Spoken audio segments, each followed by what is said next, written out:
সাংবাদিক বন্ধু বান্ধৱীসকল, নিৰ্বাচনৰ ফলাফল ভাৰতৰ নিৰ্বাচনী আয়োগে আনুষ্ঠানিকভাৱে ঘোষণা কৰিছে আৰু নিৰ্বাচনী আয়োগে তেওঁলোকৰ অধিসূচনা ফলাফলৰ সৈতে তাক অসমৰ মহামহিম ৰাজ্যপাল ডাঙৰীয়াৰ হাতত অৰ্পণ কৰিছে।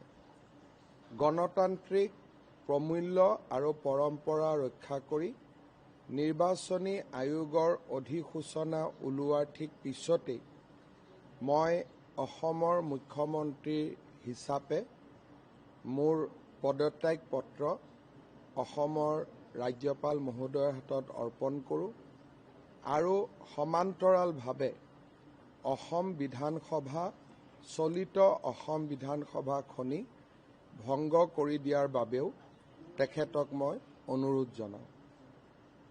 মহামহিম ৰাজ্যপাল ডাঙৰীয়াই মোৰ দুইটা পৰামৰ্শ, আমাৰ মন্ত্ৰীসভাৰ পদত্যাগ পত্ৰ আৰু অসম বিধানসভা ভংগৰ পৰামৰ্শ দুইটাই গ্ৰহণ কৰে আৰু নতুন মুখ্যমন্ত্ৰীয়ে দায়িত্বভাৰ নোলোৱা পৰ্যন্ত বা নতুন মন্ত্ৰীসভা গঠন নোহোৱা পৰ্যন্ত বৰ্তমানৰ মন্ত্ৰীসভাখনক কেয়াৰটেকাৰ চৰকাৰ হিচাপে কাম কৰি যাবলৈ নিৰ্দেশ দিয়ে। মই ভাবোঁ যে খুব সোনকালে নতুন চৰকাৰ গঠন হ'ব আৰু নতুন বিধানসভাও গঠন হ'ব।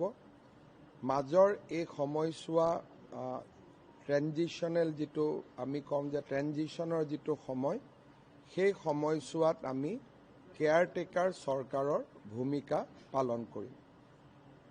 आज मैं असम के महामहिम राज्यपाल महोदय को साक्षात किया और गणतांत्रिक परंपरा को पालन करते हुए मैं और मेरा काउंसिल ऑफ मिनिस्टर्स दोनों का पदत्याग पत्र महामहिम राज्यपाल महोदय का सामने उपस्थित करवाए।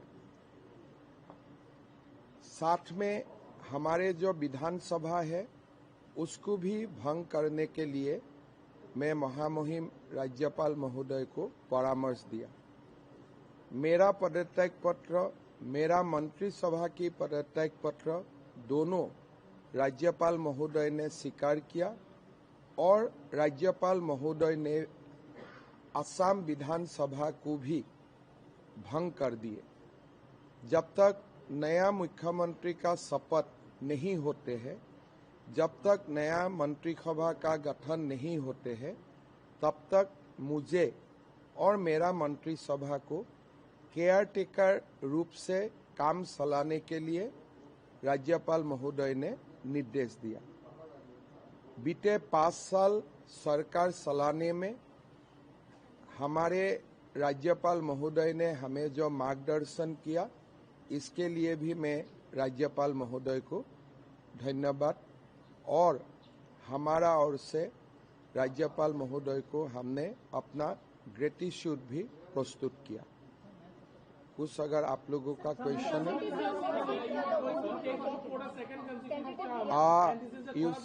you see,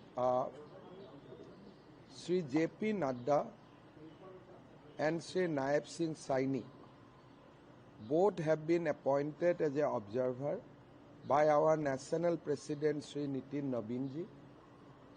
Who will be the chief minister, who will be the next leader, will be decided by the legislature party, and following the meeting of the legislature party, BJP and NDA will come back to this Lok Bhavan again and will stake claim to form a government. But leader of the legislature party is yet to be selected, so we should wait for the process to be completed. At what date oath will be taken, sir? There are indications that oath will be post 11th of May, because we invited Honorable Prime Minister to kindly grace the swearing in ceremony of our government this time, because we are not only win with a century, but along with that we also deliver a hat-trick. So hat-trick with century, that is why we have invited Honorable Prime Minister to grace the occasion. However, the indication from his office that it will be possible only after 11th of May. ময়ো শুনি আছোঁ, কিন্তু মই ক'ব নোৱাৰোঁ যে 12 তাৰিখটোৱে date, কিন্তু 11 তাৰিখলৈকে নহয় সেইটো মই ক'ব পাৰোঁ। নতুন মন্ত্ৰীসভাৰ শপত গ্ৰহণ 11 মে'ৰ পিছত হ'ব। এতিয়া যোন মুখ্যমন্ত্ৰী হ'ব তেখেতে সিদ্ধান্ত ল'ব, নতুন মুখ হ'ব, পুৰণা মুখ হ'ব। বৰ্তমান আমাৰ বিধায়কসকলৰ সভা জে.পি. নাড্ডা ডাঙৰীয়া আৰু নায়েব সিং চাইনি ডাঙৰীয়াৰ উপস্থিতিত অনুষ্ঠিত হ'ব। বিধায়িনী দলৰ বৈঠকত নেতা নিৰ্বাচন হ'ব। তাৰ ঠিক লগে লগে NDAৰ বৈঠক হ'ব। NDAৰ বৈঠকত নেতাগৰাকীৰ বিজেপি নেতাগৰাকীক সমৰ্থন জনোৱাৰ প্ৰস্তাৱ হ'ব। তিনিওটা দলে ৰাজ্যপাল মহোদয়ক আকৌ সাক্ষাৎ কৰিব। ৰাজ্যপাল মহোদয়ে মন্ত্ৰীসভা গঠনৰ বাবে নিৰ্বাচিত নেতাজনক আমন্ত্ৰণ জনাব আৰু তাৰ পিছত মন্ত্ৰীসভা গঠন হ'ব। তাৰ পিছতহে নতুন মুখ পুৰণা মুখৰ কথা আহিব। গতিকে এইবিলাক সাংবিধানিক একোটা পদক্ষেপ, গতিকে এই পদক্ষেপ কেইটা পূৰণ হ'ব লাগিব। আমি কনক্লুজনত আহিব নোৱাৰোঁ। ষ্টেপ 1, ষ্টেপ 2, ষ্টেপ 3 কৰি আমি আগবাঢ়ি গৈ থাকিব লাগিব। Sir, as you were the star campaigner of West Bengal, so tentatively when the votes and will be I think neither you should ask me that question and neither I am authorized to reply to that question. হ'ব? বিধায়িনী দলৰ বৈঠক definitely 11 তাৰিখৰ আগতে অনুষ্ঠিত হ'ব। যিহেতু 11 তাৰিখৰ পিছত শপত হ'ব, হয়তো 11 তাৰিখেও বিধায়িনী দলৰ বৈঠক হ'ব পাৰে, হয়তো 10 তাৰিখেও বৈঠক হ'ব পাৰে। আজি বা কালি সেই সম্পৰ্কত আমি নাড্ডা ডাঙৰীয়াৰ কাৰ্যালয়ৰ পৰা খবৰ পাম।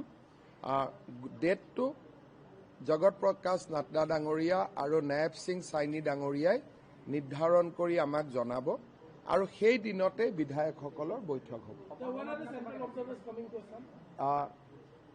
Already central observers has been appointed, but they have not yet indicated the date.